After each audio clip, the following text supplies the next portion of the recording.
الرحمن الرحيم الحمد لله والصلاة والسلام على رسول الله وعلى آله وصحبه أجمعين أما بعد.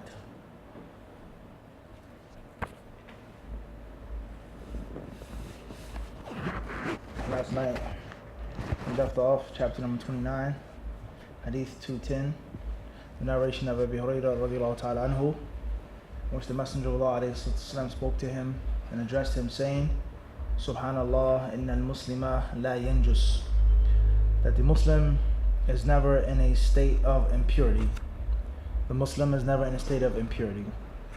An-Nawawi rahimahullah ta'ala, he says, هذا الحديث أصل عظيم في طهارة المسلم حيا وميتا. فأما الحي فطاهر بإجماع المسلمين حتى الجنين إذا ألقته أمه عليه رطوبة فرجها.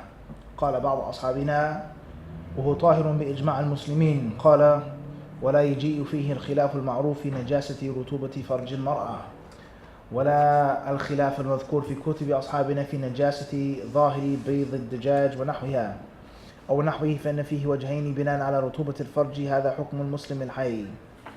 وأما الميت ففيه خلاف العلماء، وللشافعي فيه قولان، الصحيح منهما أنه طاهر ولهذا غسل أو غسل، ولقوله صلى الله عليه وسلم إن المسلم لا ينجس. وذكر البخاري في صحيحه عن ابن عباس تعليقا المسلم لا ينجس حيا ولا ميتا، هذا حكم المسلم. وأما الكافر فحكمه في الطهارة والنجاسة حكم المسلم. هذا مذهبنا ومذهب الجماهير من السلف والخلف. وأما قول الله عز وجل إنما المشركون نجس، فالمراد نجاسة الاعتقاد والاستقذار، وليس المراد أن أعضاءهم نجسة كنجاسة البول والغائط ونحوهما. فإذا ثبتت طهارة الآدمي مسلما كان أو كافرا فعرقه ولعابه ودمعه طاهرات، سواء كان محدثا أو جنبا أو حائضا أو نفساء، وهذا كله بإجماع المسلمين كما قدمته في باب الحيض. وكذلك الصبيان أبدانهم وثيابهم ولعابهم محمولة على الطهارة حتى تتيقن النجاسة، فتجوز الصلاة في ثيابهم والأكل معهم من المائع إذا غمسوا أيديهم فيه. ودلائل هذا كله من السنة والإجماع مشهورة والله أعلم. Regarding the hadith in which Abu Hurairah radiallahu anhu left the presence of the Messenger of Allah sallallahu because he was in a state of janaba, and he went and he washed and he came back, and the Prophet ﷺ asked him, where'd you go? He says that I was in a state of janaba, O Messenger of Allah. And the Messenger ﷺ said, Subhanallah, how perfect is Allah. The believer is never impure. Regarding the hadith that we started to explain last night, An-Nawawi says in the commentary of Sahih Muslim, he says this hadith, he says, Aslun Azimun, is a major cornerstone for an important concept of fiqh, and that is that the Muslim is pure and clean when he's living and when he or she dies. The Muslim is always clean, physically clean, living and dead. Living and dead. He says here, as far as the living Muslim, the human being who's alive, the Muslim, then this is according to all of the Muslims, ijma'. He says even the fetus. If a woman has a miscarriage, if she gives birth prematurely, then it's considered to be what? Pure as well. Regardless of the different issues pertaining to one's private area, a woman's private area, and the different fluids and things like this. Regardless of that, he says it's tahir. Moving on, summarizing all of this, he says as far as the dead Muslim, then it's khilaf among the ulama. It's khilaf among the ulama. When a Muslim dies, is their body pure or impure? When you wash them, do you have to wash your hands afterwards? You have to make wudu. Everybody understand this? Is the body najis or not? Can you bring it in the masjid or not? There's several issues that pertain from the deceased body being tahir or being najis. Everybody clear on this? As far as the Muslim who's alive, then the Muslim's body is always what? Always tahir, all the time. Everybody clear on this? As far as the deceased, then there are two views. He goes to explain this, stating that Imam Shafi'i rahimahullah, he was what? He was of the view that is pure as well. And he quotes a narration of Abdullah ibn Abbas that Imam al-Bukhari mentioned briefly, ta'liqan, that the Muslim is never impure, living or dead. Tayyib? Living or dead. Khairan inshallah. As far as the kafir, is the kafir pure or impure? When you shake your uncle's hand who's a non-Muslim, if you have a Christian wife and you sleep with her, or you give her a kiss, or eat from the same plate, everybody understand this? If you have a stepson or your daughter from Jahiliyyah, everybody understand this? You give her a hug. Is she najis or pure? He says, as for the kafir, then the kafir has the same ruling as the Muslim. The non-Muslim has the same exact ruling as the what? As the Muslim. That they are clean, living and dead. Everybody clear on this? He says here, this is the madhab of 99% of the ulama. He says, Jamahir min as-salaf wal-khalaf. As far as the verse in Surah Tawbah, in which Allah Azza wa Jal says, إِنَّمَا الْمُشْرِكُونَ نَجَسٌ, Allah says that the mushrikun are nothing but impure. إِنَّمَا الْمُشْرِكُونَ نَجَسٌ. The mushrikun are nothing but impure. And they should not come back to Mecca after this year. The well-known story in Surah Tawbah regarding the agreements and the pacts and the breaking of those agreements between the Muslims and the mushriks of Mecca and Medina. Allah says, إِنَّمَا الْمُشْرِكُونَ نَجَسٌ. The mushrikun are nothing but what? Najis, impure. He says, then this verse means is that their creed is impure, their aqidah is impure, and that they have filthy actions and filthy character. As far as their bodily parts, then their bodily parts are just like the Muslims. Everybody understand that? And it doesn't necessarily mean that they are physically impure and unclean, like urine or like stool. He says here, so if we've proven this, he says, then there's no difference between someone who's menstruating, postnatal bleeding, someone who has wudu, someone who doesn't have wudu, someone who's junub, someone who's sweating. If they're pure, then they're all what? Pure. All pure. Kulluhu. Every state is a state of what? Purity. Physical purity for the human being. Muslim or non-Muslim. An-Nawawi rahimahullah ta'ala, he then says, this is according to the ijma', as we previously mentioned. Khairan inshallah. He says, as far as children, and he talks about children, sibyan. He says, then the physical bodies of children, their clothes, their sweat, their saliva, is also clean and pure until you're sure that it is impure. And what's the benefit of this study? The benefit of this is praying while holding a baby. You have a 1-year-old baby, 6-month-old baby. In most cases, the baby is using, the pamper is on. You don't feel the wetness, but there's some type of what? Until you're sure of it, he says, then it's permissible to pray with the child. And the child to jump on your back, so on and so forth. Eating with them, drinking from them is all the same, it's all pure. He says, and this is all based off of what? The sunnah and the ijma', which is well known. النووي says وفي هذا الحديث استحباب احترام أهل الفضل وأن يوقرهم جليسهم ومصاحبهم فيكونوا على أكمل الهيئات وأحسن الصفات وقد استحب العلماء لطالب العلم أن يحسن حاله في حال مجالسة شيخه فيكون متطهرا متنظفا بإزالة الشعور المأمور بإزالتها وقصر الأظفار وإزالة الروائح الكريهة والملابس المكروهة وغير ذلك فإن ذلك من إجلال العلم والعلماء والله أعلم. An-Nawawi says, and we mentioned this last night as well, in this hadith, another side benefit away from the direct fiqh is respecting the people of virtue, respecting virtuous people, to give care and concern when you sit with someone of what? Of virtue, someone who's virtuous. So a person should be in the most handsome, most neat, most presentable manner. And he says, based off of this hadith and others as well, the ulama hold it to be recommended, mustahab, recommended for a person when he sits with his sheikh, his teacher, to be clean and neat, to be in a pure state, to remove. This is very interesting. No, he says very, very interesting. Listen to this. He says بِإِزَالَةِ الشُّعُورِ الْمَأْمُورِ بِإِزَالَتِهَا. He says that a person, when he sits with his teacher, he should remove the unwanted hair. That's permissible to remove. So let's stop and think about this. That's a man. If you're sitting with your teacher, the hair that is permissible to remove that's unwanted is what? Mustache. Underarms. Private area. Nose hair. Nose hair. Not necessarily sunnah. That's more the third type of hair. Right. So a Nawawi is basically saying that when you sit with your teacher, not only should you be wearing white, dress nice, have your head covered, brush your teeth, smell good, not be smelling, but have your mustache what? Trimmed. And the other parts of the body that the teacher is not even going to see. And he shouldn't see, and he's never supposed to see. Yeah, Sheikh, here's my armpit, Sheikh.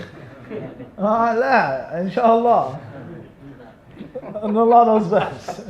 Nafis. Only Allah knows with Yaqi. Only Allah knows Yaqi. You're in Bangladesh for a while, Sheikh. Allah Alam. What's important is your Sheikh doesn't even what? See these parts of your body, but no, he says is they should be what? Trimmed. Now listen carefully to what he said. Diqqat kalam. He says al-ma'mur bi-izalatiha. He says the hair that you're supposed to remove.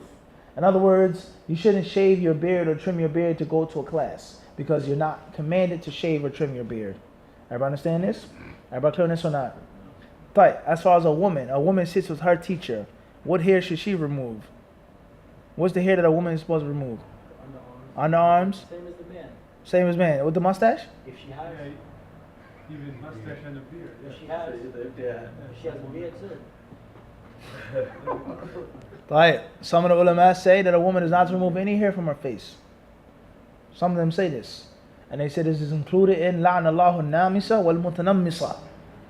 The hadith says Allah curses the namisa and the one who gets numps.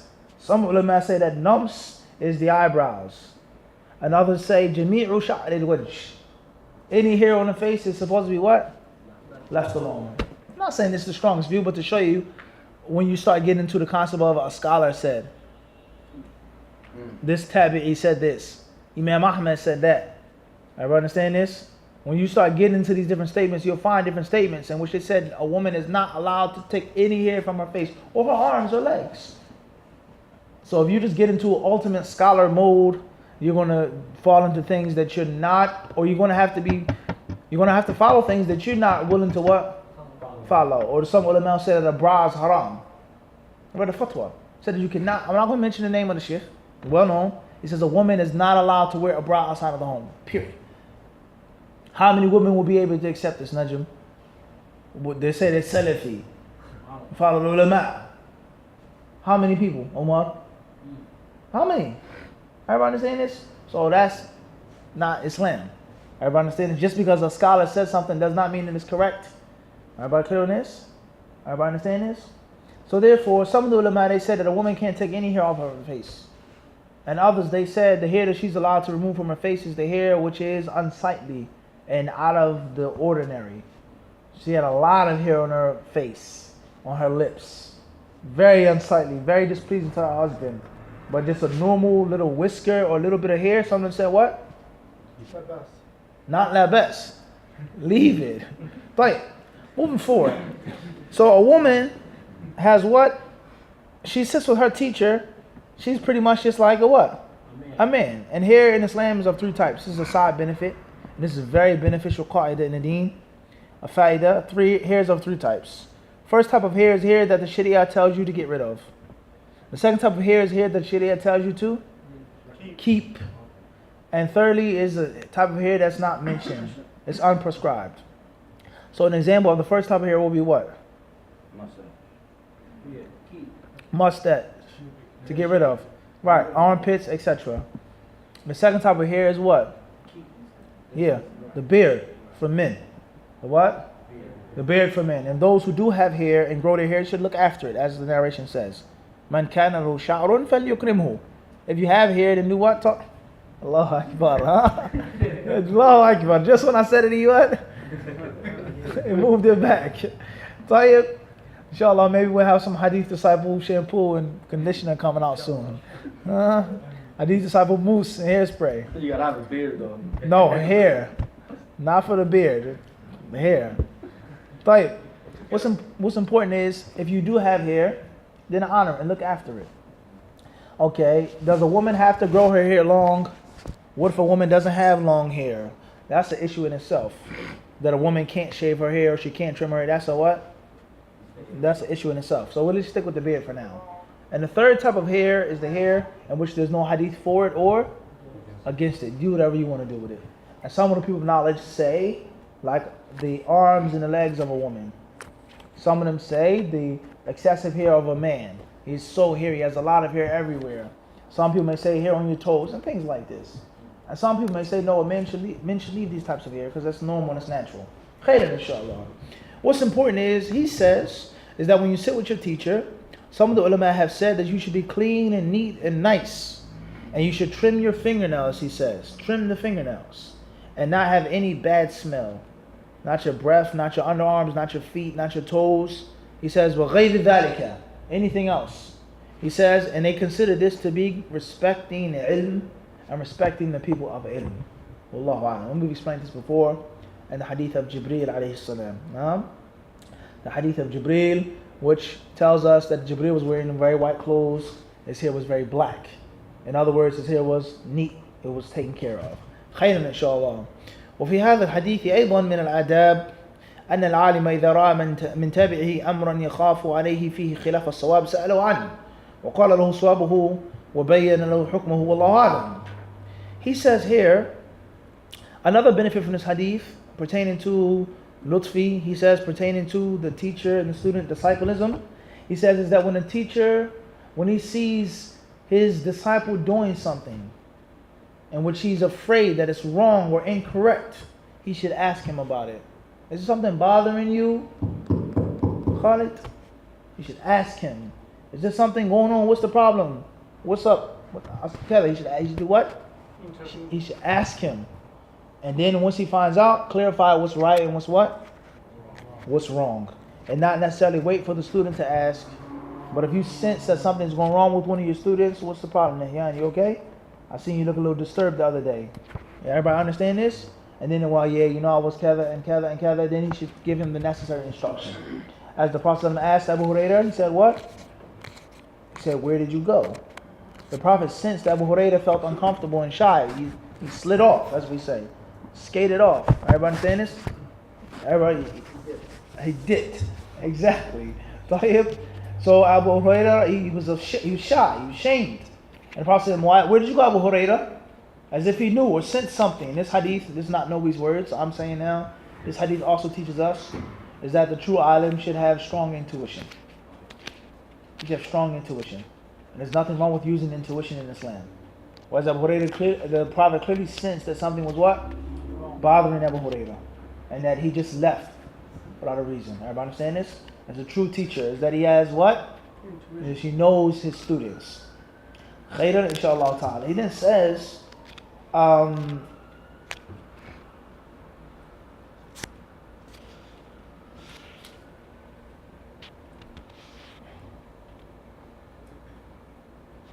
inshallah. Yesterday we mentioned briefly regarding Nafis, how this hadith can be used for many other fiqh issues, such as a mincing woman sitting in the masjid, a junub sitting in the masjid, a mincing woman reciting the Quran. They ask the question, can a mincing woman come to the Eid? Can she come to the masjid? Can she come to the musalla? Can you touch the mushaf, the Quran, quote unquote, without wudu? This hadith is used for all of these different issues. Inna al-muslima la yanjus. The Muslim is never what? Impure. Khayran inshallah. Let's move forward. There are many other fawaid as well. Moving forward, it says here, باب ما يقول إذا أراد دخول الخلاء. حديث أنس رضي الله عنه قال كان النبي صلى الله عليه وسلم إذا دخل الخلاء قال اللهم إني أعوذ بك من الخبث والخبائث. It says, narrated Anas radiallahu anhu, whenever the Prophet sallallahu alaihi wasallam went to answer the call of nature, he used to say, Allahumma inni a'udhu bika min al-khubuthi wal-khaba'ith. i.e., Allah, I seek refuge with you from devils, male and females, or all offensive and wicked things, evil deeds, and evil spirits. It says here, chapter 32. It's very interesting here. The last chapter that we read in the book was chapter what? 29. And this chapter says what? 32. Chapter 30, chapter 31, Allahu Alam, where they went, Was it a mistake in the original book? There was no chapter 30 and 31? Or is there something missing out of translation? We have to verify that. Allahu A'lam. What's important here is that it says chapter 29 and goes directly to chapter what? 32. What they should have done here in this translation is put a footnote. If there was something missing in the original book, then they should have made a what? A disclaimer and a footnote. And if it's not missing from the original book and it's missing out of it, then it's a problem. Khair, inshallah. So therefore, those who are following, there is no chapter 30 and 31 in my copy. Allah Alam. Maybe something wrong with my copy. The Arabic text does not have it Type. So there's something missing. There's a reason why. But they should have made a what? No doubt about that. Khair, inshallah. Moving forward, it says here. Lost scrolls. Lost scrolls, huh? It says, باب ما يقول إذا أراد دخول الخلاء. What should you say when you wish to enter the lavatory or water closet? What do you say when you wish to enter that which is called al-khala? Now we have different words, we have different terms in Arabic and in English. We have khala, we have hammam, we have mirhat, we have, for example, kunuf or kanif. We have, for example, al-gha'it, al-ard al-munkhafida. We have different words and different terms that are used for the place in which you're answering, or we'll get into that, and what you're going to do, what you're going to do. You're going to handle your business.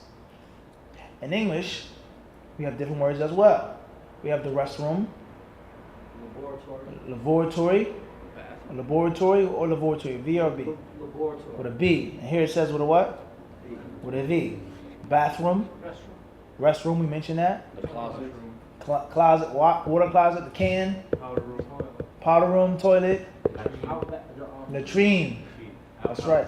Outhouse, John. the John. Naam, the gym box. Some people would call it porta potty. Type. وهكذا. Khair, inshallah. Now, this is very important, guys, because when you say hammam, it doesn't necessarily always mean hammam. Hammam. Certain countries to this day, hammam means a what? A sauna. Or not a sauna, but an actual shower house, a bath house. Whether it's public, la hawla wa la quwwata illa billah, which there are places like that. Men and women sit around and just, wash up in front of each other. Or whether it's closed off, doored off. I gotta go to the bathroom. I gotta go to the hammam, the restroom. Everybody understand this? Everybody clear this or not? Is it permissible to say Bismillah in the bathroom? Is it permissible to carry a book inside of the bathroom? Is it haram to mention Allah's name in the bathroom? The hadith, this hadith, so on and so forth. Is the hadith talking about a bathroom or a place of using the toilet? There's a difference. Everybody understand this? Everybody clear on this or not? You may go into the bathroom without using the bathroom.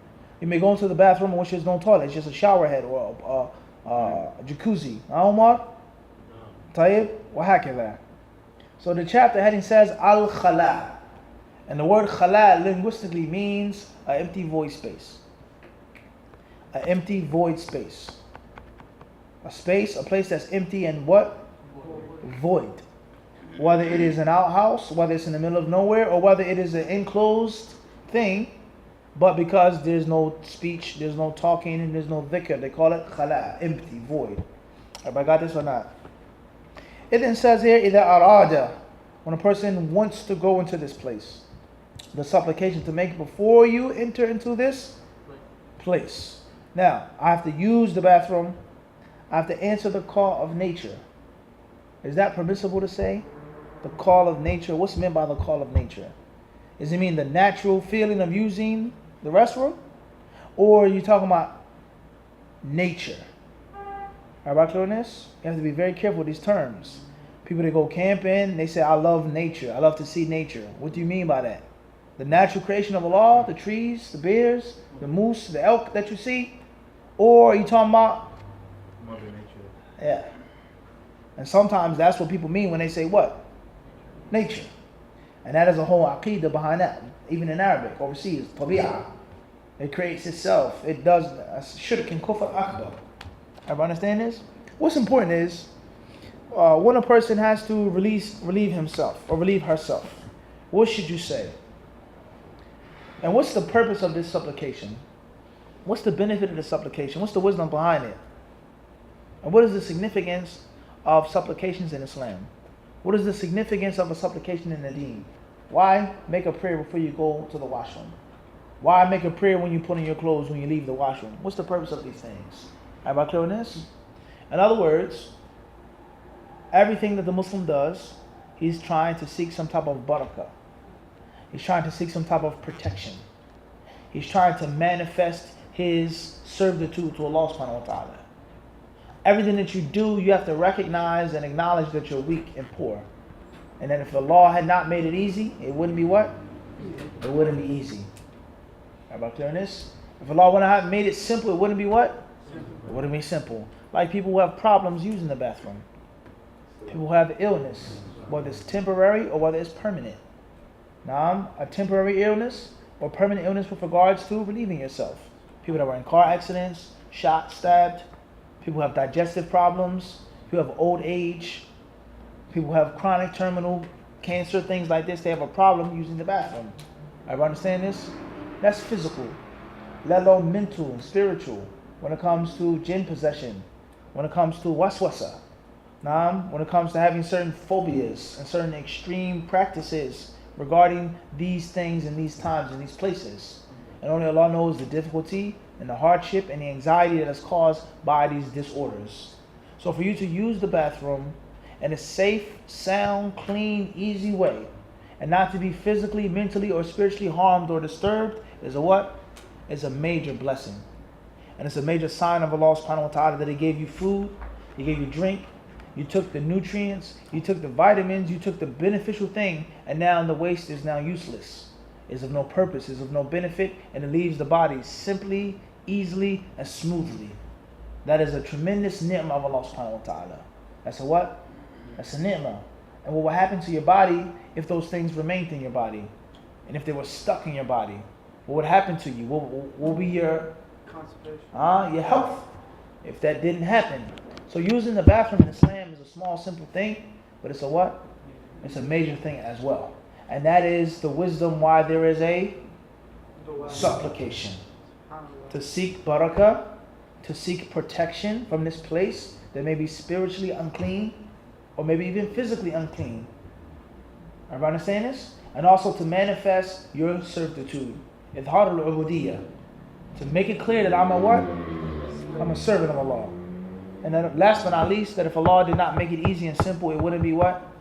Easy and simple. And if you don't believe this, then just go where, Salih? To the hospitals. How people have problems with their stomach, with their bellies, their intestines. Everybody understand this or not? Khairan inshaAllah subhanahu wa ta'ala. Moving forward. Says here, Babu ma yaqulu idha arada dukhul al-khala'. When a person wishes to enter the khala', what should he say? Do you have to say it, or is it recommended? Permissible. What's important? What should you say? Whether it's recommended or mandatory. Everybody clear on this? And this is one of the styles of the people of Hadith.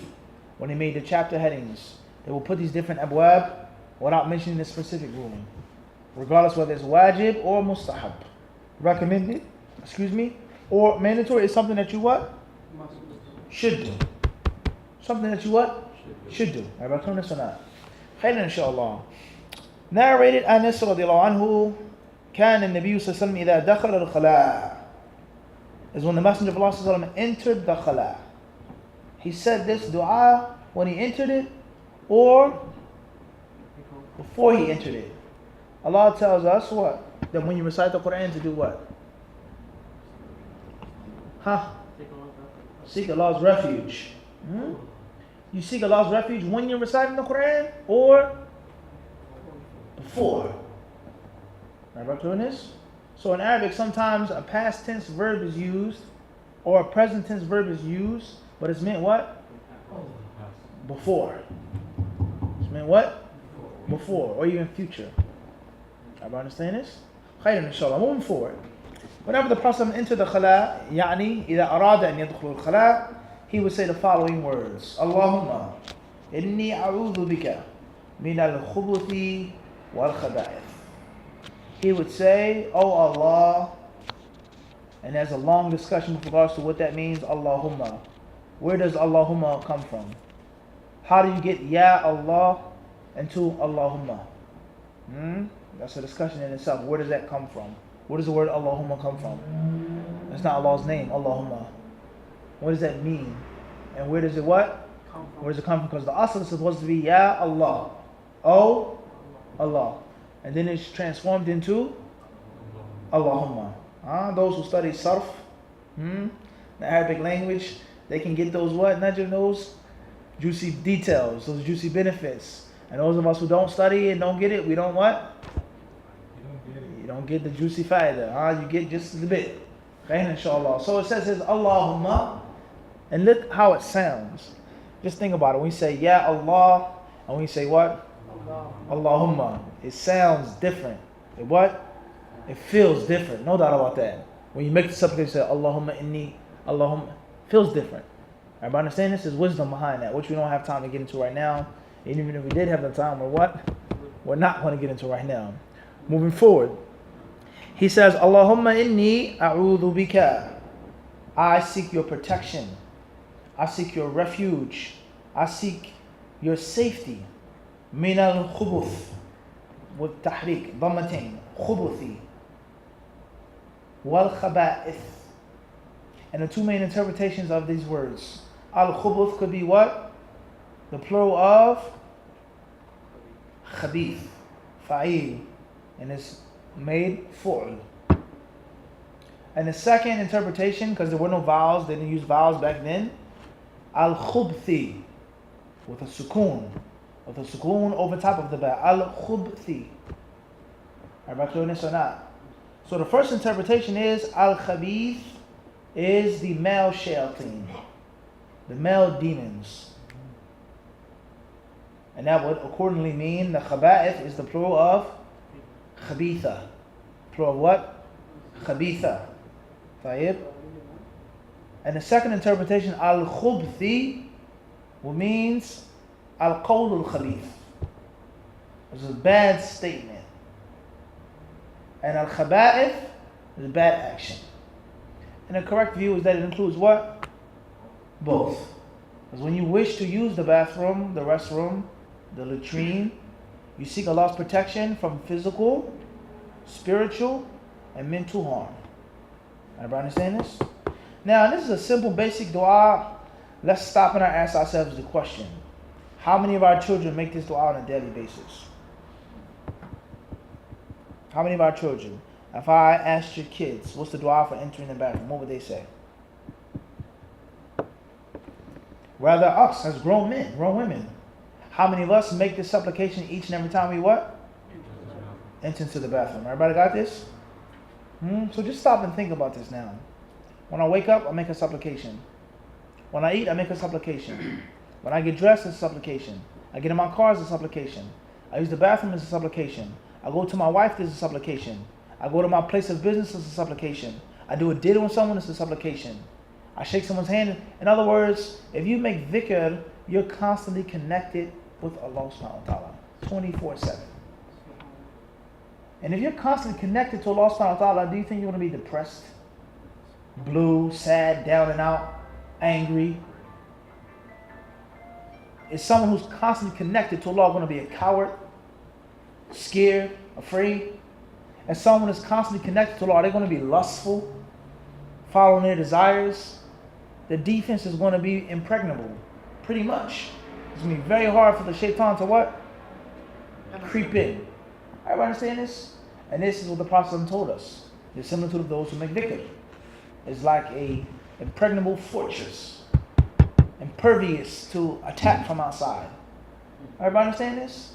So just stop and think about all of the things you do on a daily basis and how many supplications there are, and look at the opposite. Think about a non-Muslim or a heedless Muslim. He eats, he doesn't remember Allah. He drinks, there's no Allah. Get in my car, I just do what? Start the car. Look in the rearview mirror, put on my seatbelt, adjust the thing, cut on the radio. That's it. Everybody understand this? I enter my home, that's it. I leave my home, that's it. I go to sleep, I wake up, I have intercourse with my wife, I eat. Everything that I do is what? No connection to Allah subhanahu wa ta'ala. Just think how miserable that life is. And how wretched that life is. And how Allah subhanahu wa ta'ala is going to, or how the shaitan is going to creep up on that slave.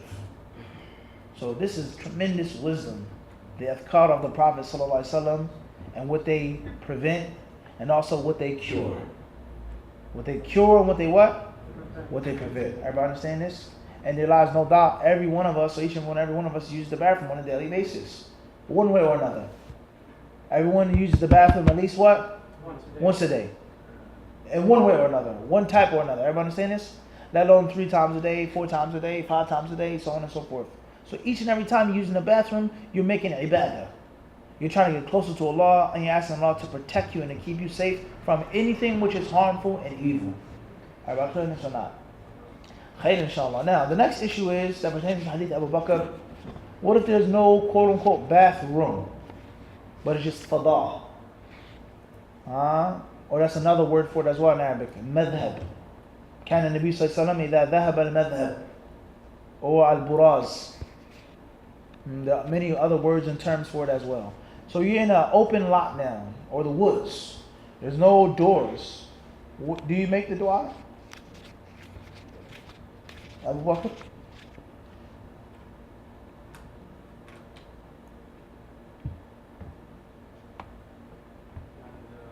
The space that you designate for you, for your, for wherever you want to answer the call of nature.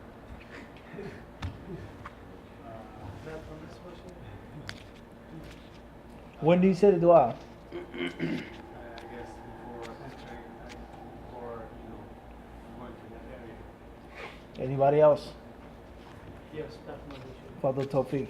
What do you have the intent? I had the intention of using the bathroom when I stop the car and get out, get on the side of the road. No, I want like in the woods, like where the tree there. Closer, but not close enough. Come again. When you're actually out going to the place. The people that I say in the shurur. When you lift up your pants or whatever you're wearing and you actually begin before you. هذا هو. Everybody clear on this? Khayr, inshallah. As far as if it's a place that's already made for using the restroom, then that's one thing, before you enter that place, as you said. But I'm talking about a place that's not what? Made, and not, there you go, designated. Everybody clear on this? Khayran inshallah subhanahu wa ta'ala. How many Muslims, Nafis, suffer from waswasa? That you know, maybe, A lot. maybe, Guys coughing in salah. maybe yourself. Yeah, maybe myself. I was really left. I'll prevent. Tell you, how many Muslims suffer from waswasa Yeah. that you've met? How many continents have you been to? 3. 3 continents. How many times have you ever been an imam or teacher or head of like a center? Met? No, how many times have you actually done it yourself? So just imagine someone who's what? Been to all the continents, interacted with countless people, with countless experience. Imagine how many people he has met with what? Waswasa. Those who admit it and acknowledge it, and those who reject it.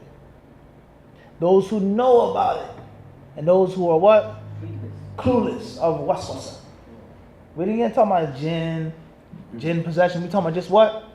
Waswasa, which is considered to be a preliminary what? Step in getting a jinn to enter you, billah.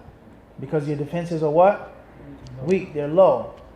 There's no immune system. So then the normal cold comes what? And when germs are everywhere, and you're also shayateen what? Good ones and what? Bad ones. إِنَّهُ يَرَاكُمْ هُوَ وَقَبِيلُهُ. Allah says He and His soldiers and His tribe, His army, they see you min haythu la ta. Allah says from which you can't see them. Everybody understand this? And Allah tells us that He made the shayateen awliya, friends and protectors and helpers for those who believe not. Allahu Akbar. So just stop and think about that now. How many people have waswasa? And he's talking about the Muslims, let alone what? Not Muslims. And stop and think about the harms of waswasa. I can't make wudu properly. I can't make salat properly. I can't be with my wife properly. I can't stay in a marriage. I can't remember did I divorce my wife or not. Is it talaq al-ula, thaniya, thalitha? You don't know. Everything is what? Waswasa. Is the meat halal? Is it haram? Your life is going to be ruined. I mean, a constant state of depression and sadness and just being on edge. And if there's jinn involved, then in most cases the shayateen are sitting back and they're having a ball, laughing. You see what just happened? You see what he just said? Look at what he just did. Look what we got him to do. They're playing around with you. And you're suffering. And one of the reasons why is because no adhkar. For preventative measures, for actual what? The actual remedy was already taking place. So the adhkar is supposed to be the sword of the believer. The dua is the weapon of the believer. If you have no weapon on the battlefield, what do you want to do? You're going to kill. Everybody killing this? So it's a very important concept of being attached and fastened to Allah subhanahu wa ta'ala. Being attached and what? Fastened to Allah subhanahu wa ta'ala. Khairan inshaAllah ta'ala. Now the next question is, what is the ruling of mentioning Allah's name in the bathroom? Is it permissible? Is it permissible to mention Allah's name in the bathroom? Or haram, disliked, or what? Salih. It's permissible or impermissible? Permissible. Is it preferable, preferred, or disliked, looked down upon? Allahu a'lam. طيب. النووي رحمه الله تعالى, he says here, أما الخلاء فبفتح الخاء والمد أو المد والكنيف بفتح الكاف وكسر النون والخلاء والكنيف والمرحاض كلها موضع قضاء الحاجة. وقوله إذا دخل معناه إذا أراد الدخول، وكذا جاء مصرحا به في رواية البخاري قال كان إذا أراد أن يدخل. وأما الخبث فبضم الباء وإسكانها، وهما وجهان مشهوران في رواية هذا الحديث. ونقل القاضي عياض رحمه الله تعالى أن أكثر روايات الشيوخ الإسكان. وقد قال الإمام أبو سليمان الخطابي رحمه الله تعالى الخبث بضم الباء جماعة الخبيث، الخبث، والخبائث جمع الخبيثة. قال يريد ذكران الشياطين وإناثهم.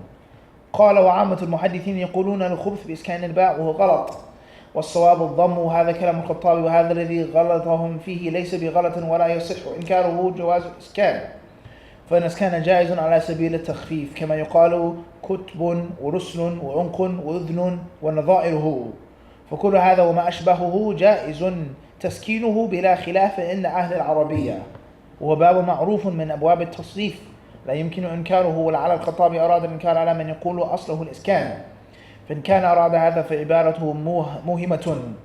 وقد صرح جماعة من أهل المعرفة بأن الباء هنا ساكنة، منهم الإمام أبو عبيد إمام هذا الفن والعمدة فيه، واختلفوا في معناه فقيل. He deals with the different technicalities that we previously explained, and as a Muslim, especially as a student of knowledge, you're going to benefit from this with the concept of taqleed, as we previously mentioned, blind following, and the concept of taqdees al-ashkhas, making a personality a deity and a god. Is that when one scholar says something, then that's it. Once Imam says something, then there's nothing else, there's no more. That's wrong. Dealing with how do you pronounce the word? Do you say khubth or khubuth? And one scholar, Al-Khattabi, he says that it's with a dhamma, khubuth. And if you say khubth, then it's a mistake and it's an error, it's wrong. And in Nawawi, he says that's incorrect. So there's a scholar who came what? Before Nawawi, bigger than Nawawi. He's saying, no disrespect, but in this issue, he's what? It's not right. And what's followed is the science, the dalil, the ilm, the principles, and never the what? Personality. Everybody clear on this? Khairan inshallah. He says, as far as the meaning of these words, then some say, huwa shar, وقيل الكفر, وقيل الخبث الشياطين والخبائث المعاصي. قال ابن العربي الخبث في كلام العرب المكروه، فإن كان من الكلام فهو الشتم، وإن كان من الملل فهو الكفر، وإن كان من الطعام فهو الحرام، وإن كان من الشراب فهو الضار، والله أعلم. وهذا الأدب مجمع على استحبابه ولا فرق فيه بين البنيان والصحراء، والله أعلم. I know he says, some ulama, they say that the word khubth means shar, evil. Others say it's kufr, disbelief. Some say is the shayateen, khubuth or khubth, and the khaba'ith is ma'asi, sin. Think about how many sins people make what? In the bathroom. How many sins people make what? In the bathroom. People make zina what? In the bathroom. This is not known. You don't notice in modern American culture? On an airplane, in a restaurant, people they make what? Zina what? In the bathroom. How many people smoke drugs in it? Bathroom. How many people cheat or they steal? They put something in their pockets or their carts in Target and they go into the bathroom and what? Take it out the package so it won't beep. It's done what? The bathroom, not Macy's though. Khair inshallah. He says, ma'asi, any sin that's done what? In this place. Just think about it. That was in the time of the Prophet. Imagine 2017, as we just mentioned, a few sins that are made where? In the bathroom. All types of other evil acts that are performed where? In the bathroom. Everybody got this? Just heedlessness. He says, rahimahullah, the word khubth in the Arabic language, he says the tongue of the Arabs, it is anything which is makruh. Anything which is disliked and looked down upon. Whatever that thing is. Anytime the word khubth is mentioned, it's something what? Negative. It's something negative. He says, so therefore, if khubth is pertaining to speech, then it is shatm, cursing people, slandering people, reviling people with your tongue. If khubth is pertaining to creed and theology, then it's what? Kufr. Everybody understand this? It says this creed has khubth in it. Everybody understand this? He says if it's pertaining to food, then it's haram food. Whether it's the flesh of swine, or whether it's halal chicken from riba. Everybody clear on this? Lamb chops from what? Haram wealth, haram income. He says, and if it's a drink, then it's the drink which is harmful. Whether it's alcohol, poison, or whatever the case may be. An-Nawawi rahimahullah ta'ala, he concludes this hadith by saying, and this etiquette here of saying this dua before entering the place of relieving yourself is mujma'un alayhi. There's no difference of opinion among any alim. Is that you should do it and it's a recommended, preferable act to do. And he also says that there's nothing or there's no difference between a building and a what? Sahra, or open space. Allah Azza wa Jalla knows best, and it's Him whom we ask to give us the success. Wallahu a'lam.